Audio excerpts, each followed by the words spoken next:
இயற்பியல் எனும் ஜோதிடம். கன்னி லக்கணம். சனி 1 முதல் 4 வீடுகள். பலன்கள்.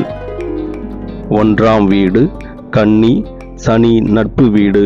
பொறுமை, கட்டுப்பாடு, நீண்டகால சோர்வு, முன்னேற்றம் தாமதம், கடின உழைப்பு, ஆரோக்கிய குறைபாடுகள். 2ஆம் வீடு துலாம். சனி நட்பு வீடு.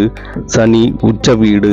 மிக சிறந்த பலன், நிலையான வருமானம், சேமிப்பு, சொத்து சேர்ப்பு, கடுமையான பேச்சு. 3ஆம் வீடு விருச்சகம். சனி பகை வீடு. கடின உழைப்பு, ஆழ்ந்த சிந்தனை, சகோதரருடன் தூரம், பயணங்களில் ஆர்வம் குறைவு. 4ஆம் வீடு தனுசு. சனி சம வீடு. ஆன்மீகத்தில் வெற்றி, குடியிருப்பு மாற்றம், வீடு, சொத்து, கல்வி தாமதம், தாயின் ஆரோக்கியம் குறைபாடு. நன்றி, வணக்கம்.